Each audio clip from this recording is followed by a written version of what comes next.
Future సిటీలో land కొనాలని ఆలోచిస్తున్నారా? అయితే వెంటనే మాకు కాల్ చేసి పూర్తి వివరాలు తెలుసుకోండి.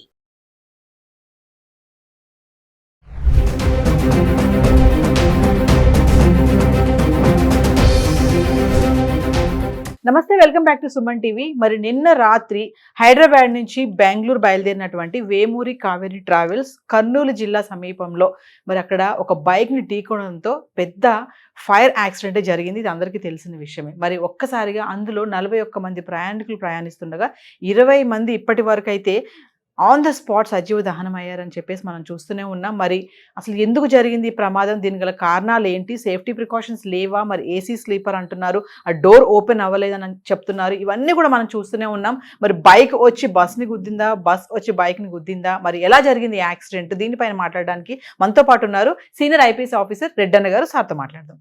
నమస్తే సార్. సార్, ఆల్రెడీ న్యూస్ చూసి ఉంటారు మీరు, మరి అసలు ఏమనుకుంటున్నారు? అసలు హైదరాబాద్ నుంచి కర్నూలు మీదుగా బెంగళూరు వెళ్ళే వి కావేరి బస్సు ఇక్కడ 11:30 ఆ ప్రాంతంలో హైదరాబాద్ నుంచి బయలుదేరి కర్నూలు చిన్న టేకూరు దగ్గరికి వెళ్ళే సమయంలో అక్కడ దాదాపు ఉదయం 3 గంటల సమయంలో ఈ యాక్సిడెంట్ జరిగింది. అయితే ఈ యాక్సిడెంట్ జరిగినప్పుడు అక్కడ ఎదురుగుండా ఒక బైక్, చంద్రశేఖర్ ఏదో పేరు చెప్పారు, అతను వస్తుంటే అతన్ని ఢీకొట్టి దాదాపు 100 మీటర్లకు పైగా లాక్కొని వెళ్ళింది. ఆ సమయంలో బస్ అంటే మోటార్ సైకిల్లో ఉండేటువంటి పెట్రోల్ లీక్ అయ్యి కింద ఘర్షణకి లోనైతే అందులో నుంచి పుట్టిన నిప్పుల వల్ల బస్సుకి నిప్పు రవ్వల వల్ల ఫైర్ జరిగింది. దాంతో బండిలో ఉండే డీజిలు, ఈ మోటార్ సైకిల్లో ఉండే పెట్రోల్ రెండు కూడా అంటుకొని ప్రమాదంలోకి వెళ్ళింది. ఆ టైంలో దాదాపు 41 మంది ప్రయాణికులు, అందులో ఏసీ బస్ అది, ప్రయాణికులు ఉన్నారు అందులో. 41 మంది అని కొందరు అంటున్నారు, 40 మెంబర్స్ అని. యాక్చువల్గా ఆ బస్సులో ప్రయాణం చేయాల్సిన వారి సంఖ్య 32 మెంబర్సు అని అంటున్నారు. చాలామంది 40 మెంబర్స్ అని అంటున్నారు. But it has to be clarify చేసుకోవాల్సి ఉంది ఎంతమంది అని. అదే అంటే 34 36 బదులుగా 41 మందిని ట్రావెలర్స్ స్టేజ్ క్యారేజ్ బండిని తీసుకెళ్తూ ఉన్నారు కాబట్టి రూల్ 334 అండ్ రూల్ 335ని అతిక్రమించినట్టు అవుతుంది. అదేవిధంగా ఈ stage carriage buses transport report చేసుకునేటప్పుడు ఆల్ ఇండియా పర్మిటా లేకపోతే ఆ స్టేట్ పర్మిట్ తీసుకున్నారా, అది ఫిట్నెస్, ఎస్పెషలీ ఈ స్టేజ్ క్యారేజ్ బస్సులు కానివ్వండి, ట్రావెల్స్ కానివ్వండి, లాంగ్ రన్లో పోయేవన్నీ కూడా ఏదో ఒక 1 ఇయర్లోనో 6 మంత్స్లోనో ఎఫ్సి ఫిట్నెస్ సర్టిఫికేట్ తీసుకోవాల్సి ఉంటుంది. కొన్ని సందర్భాల్లో నామమాత్రంగా వీళ్ళు డిపార్ట్మెంట్ మేనేజ్ చేసి ఆ సర్టిఫికేట్ తీసుకోవడం జరుగుతుంది. యాక్చువల్గా కరెక్ట్గా తనిఖీ చేసి దీంట్లో బ్రేక్స్ సరిగా పనిచేస్తున్నాయా, ఆ తర్వాత ఏదన్నా ఫైర్ యాక్సిడెంట్కి జరిగితే దాంట్లో ఫైర్ యాక్సిడెంట్కి సంబంధించిన ఎక్విప్మెంట్ ఉందా, ఇవన్నీ సరిచూసుకోవాలి. ఫైర్ కాట్ అయితే అలారం ఉండాలా, లేదు అంటే ఎమర్జెన్సీ డోర్లు ఉంటాయి బస్సుల్లో అయితే, ఎమర్జెన్సీ డోర్లు మన ఆర్టీసీలో చూస్తుంటాం, అవి ఎంత ఊడిపెరికినా ఊడిరావు. ఆ విధంగా కాకుండా ఈ ఎయిర్ కండిషన్ బస్సుల్లో మాత్రం డెఫినెట్గా, ఎందుకంటే అంత క్లోజ్డ్ ఇదిగా ఉంటుంది, డోర్లు కూడా చాలా స్ట్రాంగ్గా ఉంటాయి, అన్బ్రేకబుల్ గ్లాస్ వేసి ఉంటారు కాబట్టి దానిని పగలగొట్టే దానికి కూడా గట్టి ఆయుధం లాంటిది ఏదైనా తీసుకొని పగలగొడితే కానీ కిటికీలు పగలేని, ఎందుకంటే డబుల్ ఉంటాయి గ్లాసెస్. సో ఇవన్నీ ప్రికాషన్స్ తీసుకోవాలి. ఎస్పెషలీ ఎమర్జెన్సీ డోర్లు 2, అంటే ఇట్లాంటి ఫైర్ అలారం జరిగినప్పుడు వాళ్ళ బస్ డ్రైవర్లు ఒకరు ఉండాలా, అంటే ఓవర్ నైట్ ట్రావెల్ చేసేట్టుగా ఉంటే ఒక డ్రైవర్తో పాటు ఇంకొక డ్రైవర్, ఎక్స్ట్రా డ్రైవర్ కూడా ఉంటారు. ఒక 5 గంటలో 6 గంటలో ఆ బస్సును డ్రైవ్ చేసిన తర్వాత వేరే డ్రైవరు చేంజ్ ఓవర్ కావాలి. అది నిద్ర సమయం, ఎందుకంటే ఎస్పెషలీ మనం ఇంత క్రితం కూడా చూసాం, ఇంత క్రితం జరిగిన ఒక యాక్సిడెంట్లో కూడా మనకి దాదాపు 30 మందికి పైగా మరణించారు. సో బస్సు యాక్సిడెంట్ జరిగినప్పుడు మాత్రమే మాట్లాడుకుంటున్నాము, తర్వాత మాట్లాడడం మానేసాము.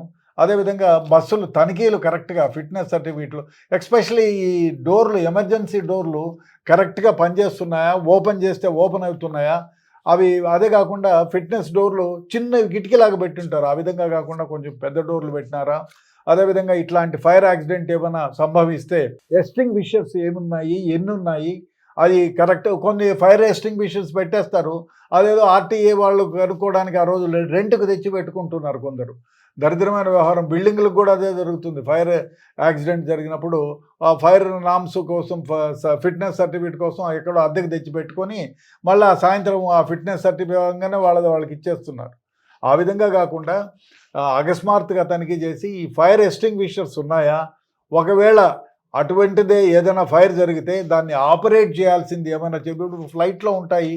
ఫ్లైట్లో ఎయిర్ హోస్టెస్ చెప్తూ ఉంటారు, మీరు ఏదైనా ఫైర్ అయితే ఏ విధంగా ఉండాలి, జాకెట్ల ఏదైనా ప్రమాదం సంభవిస్తే లైఫ్ జాకెట్ ఏ విధంగా వేసుకోవాలి. ఆ విధంగా బస్సులో ట్రావెల్ చేసే వాళ్ళకి మన బస్సే కదా అన్న ధీమాలో ఉంటారు. కాబట్టి అది కూడా ఎక్స్ప్లెయిన్ చేయాల్సిన అవసరం ఉంది. బోర్డు పెట్టాలి, ఫైర్ ఎస్టింగ్విషర్ ఎక్కడుందో చెప్పాలి, అక్కడ ఒక ఎర్ర లైట్ని ఏర్పాటు చేయాలి. ఇవేమీ పాటించుకోరు. ఆ విధంగా జరిగితే ఇప్పుడు ఫైర్ జరిగింది, సో దురదృష్టవశాత్తు జరిగిన తర్వాత ఆ ఫైర్ని ఆ బస్ డ్రైవర్ పక్కన ఒకటి ఉండాలి, ఆ సపోర్టింగ్ డ్రైవర్ దగ్గర ఒకటి ఉండాలి, ఆ బస్సులో కండక్టర్ లాంటోడో ఉండరు. మామూలుగా ఈ మెయిన్ ట్రావెల్స్ బస్సుల్లో అసిస్టెంట్ ఉంటాడు.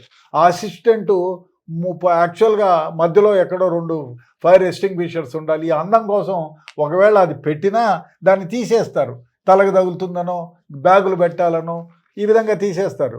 అదే కాకుండా చాలా సందర్భాల్లో బస్సుల్లో స్టేజ్ క్యారేజ్ సర్టిఫికెట్స్ తీసుకొని వాళ్ళు ఇష్టం వచ్చినట్టు వాళ్ళు నడుపుతూ ఉంటారు.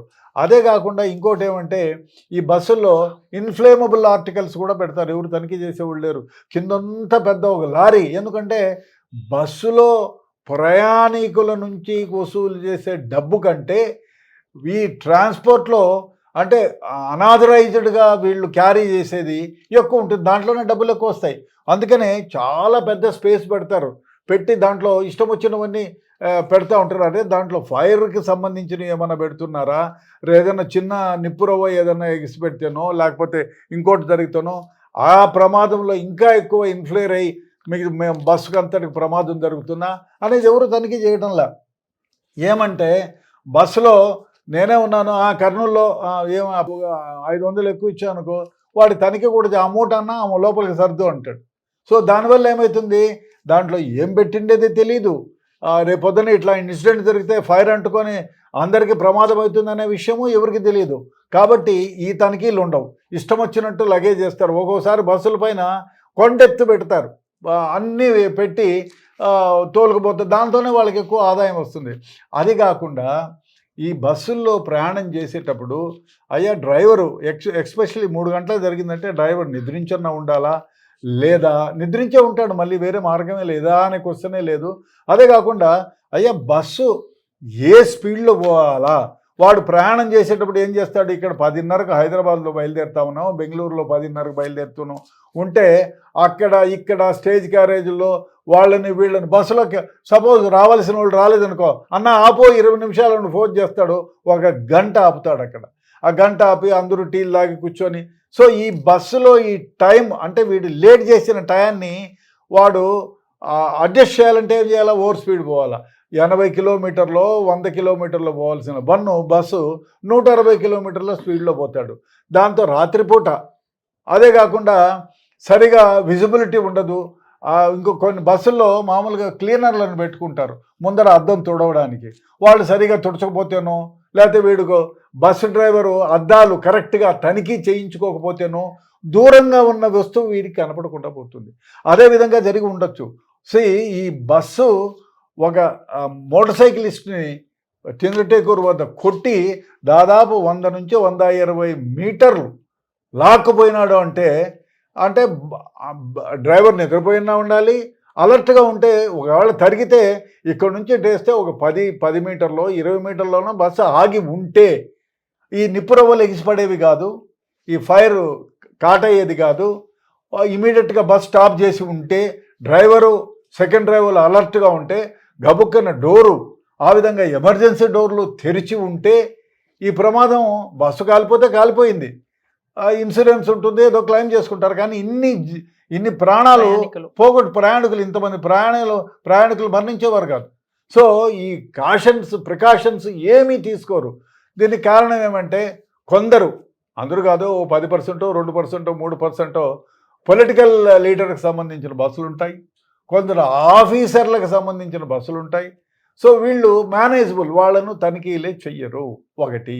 రెండోది చాలా సందర్భాల్లో తనిఖీలు నామమాత్రంగా జరగడం, అదేవిధంగా ఈ ఎమర్జెన్సీ డోర్లు అనేటివి పనికి రాకుండా పోవడం, పని చేయకుండా పోవడం, ఇవన్నీ కారణాల వల్ల ఇటువంటి యాక్సిడెంట్లు జరుగుతున్నాయి. చాలా బాధాకరమైన విషయం. అదే కాకుండా ఇంకొందరు అయితే ఒక బస్సు అంటే వాళ్ళకు 100 బస్సులు ఉన్నాయి, 200 బస్సులు ఉన్నాయి అనుకోండి, ఒక సర్టిఫికెట్, ఒక 12 బస్సులకు సర్టిఫికెట్ ఉంటుంది, 14 బస్సుకు సర్టిఫికెట్ ఉండదు. ఏది దాని బోర్డు దీనికి తగిలిచ్చి వెళ్ళిపోతారు. ఇవన్నీ వాల్వో బస్సులే. ఆ ఓల్వో బస్సుకు ఫిట్నెస్ సర్టిఫికెట్ ఉండదు అనుకోండి, సో దాంట్లో ఉన్న నంబర్ దీనికి తగిలిచ్చి తోలుతారు. సో ఆ విధంగా జరిగినవి ఉన్నాయి. కాబట్టి ఈ ట్రాన్స్పోర్ట్ డిపార్ట్మెంట్ వాళ్ళు క్షుణ్ణంగా తనిఖీలు చేసి, పీరియాడికల్గా తనిఖీలు చేసి, ఫిట్నెస్ సర్టిఫికేట్ తీసుకొని, అదేవిధంగా ఈ ఫైర్ వేస్టింగ్ విషయస్ అదే కాదు, పోయి బంధులో నిలబెట్టి తనిఖీ చేస్తే బాగుంటుంది. ఇంకో వ్యవహారం కూడా ఉంది.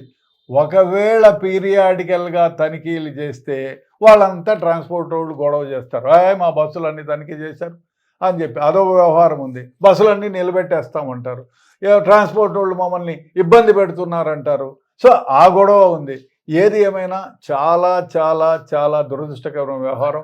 ఇంకోళ్ళు చెప్తున్నారు ఎంటైర్ ఫ్యామిలీ వాజ్ ఎక్కడికో నెల్లూరు వాళ్ళు ఎంటైర్ ఫ్యామిలీ దగ్ధమైపోయిందని చెప్తున్నారు. బట్ ఇంకా దీని నుంచి ఈ యాక్సిడెంట్ గురించి ఇంకా పూర్తిగా తెలియాల్సింది. అందరూ చార్కోల్లాగా అయిపోయారంటే ఈ యాక్సిడెంట్లో డెఫినెట్గా వాళ్ళ డిఎన్ఏ పరీక్షలు చేసుకోవాలి. కొందరు చెప్పా చేయకుండా బస్సు ఎక్కింటారు, వాళ్ళ ఫ్యామిలీకి తెలియకుండా పోతుంది. కాబట్టి ఈ బస్సులో ప్రయాణించేటప్పుడు ఎవరున్నా రామకృష్ణ అనేవాడు బస్సు ఎక్కాలి, ఆడి బదులు వాడు రాలేదు, సూపర్వైజర్ ఉంటాడు అక్కడ, అన్న టికెట్ ఉందా అంటాడు, ఎక్కేస్తాడు. వాడు ఊరేదో తెలీదు, పేరేదో తెలీదు. అట్లాంటప్పుడు ఏం చేస్తారు?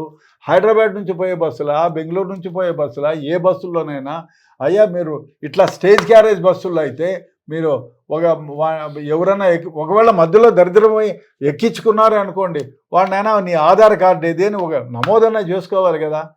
అవి ఏమీ ఉండవు. ఇప్పుడు చనిపోయిన వాళ్ళు ఎవరని కొందరికి ఇప్పుడు డిఎన్ఏ టెస్టులు చేస్తారు. తెలిసినోడైతే సరే ఆ బస్సులో ఫలానా వ్యక్తి ఎక్కాడు, రిజర్వేషన్ చేసుకున్నాడు, వాని ఆధారము వాని టెలిఫోన్ నెంబర్ ఉంటే సరే.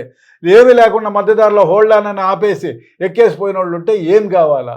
ఆ శరీరాన్ని ఎలా గుర్తించడం? అయితే మీరు డిఎన్ఏ పరీక్ష చేస్తారా? ఎన్ని వేల మందిని చేయగలుగుతారు? ఆ రాష్ట్రంలో ఉండే వాళ్ళందరినీ చేయగలుగుతారా? కాబట్టి మీరు ట్రాన్స్పోర్ట్ డిపార్ట్మెంట్ వాళ్ళు బస్సు ఎవరైతే ఓనర్స్ ఉన్నారో వాళ్ళు మీరు క్షుణ్ణంగా ఇన్స్ట్రక్షన్స్ ఇవ్వండి. ఎందుకు ఇట్లాంటి ప్రమాదములు ఇప్పుడు చార్కోల్లాగా అయిపోయినాయి, ఎవరని? కాబట్టి చూసుకోవాల్సిన అవసరం ఉంది. చాలా సందర్భాల్లో నెగ్లెక్ట్గా చేస్తూ ఉంటారు.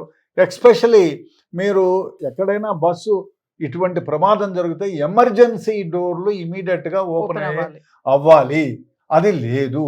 అదే కాకుండా ఇప్పుడు కార్లు బస్సులు విపరీతంగా ఇప్పుడు మీ ప్రైవేట్ క్యారేజెస్ అన్నీ కూడా ప్రైవేట్గా తయారు చేయించుకుంటారు మీరు. అప్పుడు అయ్యా ఇట్లా ప్రమాదం జరిగినప్పుడు ఇంకొక 10 లక్షలు ఎక్కువ పెట్టుకోండి, 5 లక్షలు ఎక్కువ పెట్టుకోండి, కోట్లు పెట్టి వాల్వో బస్సులు చేస్తున్నారు. ఇట్లా ప్రమాదము ఇప్పుడు కారులో ప్రమాదం జరిగితే బెలూన్లు వస్తాయి. అదేవిధంగా ఇంతకు స్పీడ్కి మించి ప్రమాదం ఎక్కడైనా జరిగితే వెనక డోరు ఓపెన్ అయ్యేటట్టు, వెనక మొత్తం ఓపెన్ అయ్యేటట్టు అది ఏదన్నా ప్రొవిజన్ అన్నా పెట్టమని చెప్పండి.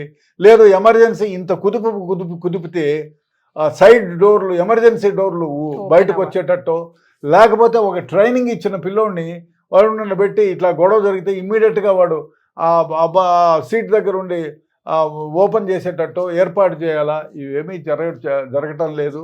అందువల్ల ఇటువంటి యాక్సిడెంట్లు జరుగుతున్నాయి. అంటే సార్ ఇప్పుడు ఇది ఏసీ స్లీపర్ కదా సార్, ఆల్రెడీ ఏసీ స్లీపర్ అంటేనే మొత్తం క్లోజ్డ్ హైట్లో ఉంటుంది. ఇక్కడ ఏంటంటే మీరు చెప్పినట్టుగా పరిమితికి మించి ఎక్కించుకోవడము, ఇంకోటి ఏంటంటే ఇమీడియట్లీ ఆ డోర్ ఏదైతే ఉందో లాక్ పడిపోయిందంటే ఓపెన్ అవ్వలేదు, ఆన్ ద వేలో కూడా చాలా బాడీస్ ఉన్నాయని చెప్పేసి మనం వింటున్నాం. అంటే ఒక విషయం చెప్పండి సార్, బైక్ని ఢీకొనడం వల్ల ఆ నిప్పురవలు ఏదైతే వచ్చాయో దానివల్ల ఇంత బ్లాస్ట్ జరిగింది అంటే నాణ్యత లోపం ఉంది అంటారా?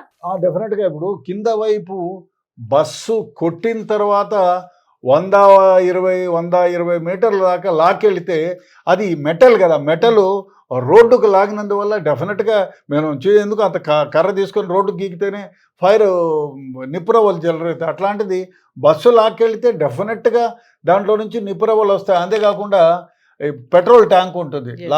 మోటార్ సైకిల్కి. ఆ మోటార్ సైకిల్ పెట్రోల్ ఈ ఊరికే ఇట్లా నిపురవలు వెళ్తే కారిపోతుంది.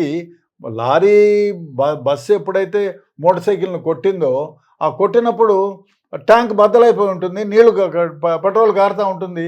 ఈ నిప్పురవ్వల ఎగిసిపడడం వల్ల ఫైర్ అంటుకొని ఉంటుంది. ఫైర్ అంటుకొని అది బస్సు కింద భాగం డెఫినెట్గా అంటుకొని ఉంటుంది మొత్తం. సో అదే కాకుండా డీజిల్ పైప్ లైన్లు అన్నీ ఉంటాయి. ఈ వేడికి ఆ పైప్ లైన్లు మెల్ట్ అయి ఉంటాయి.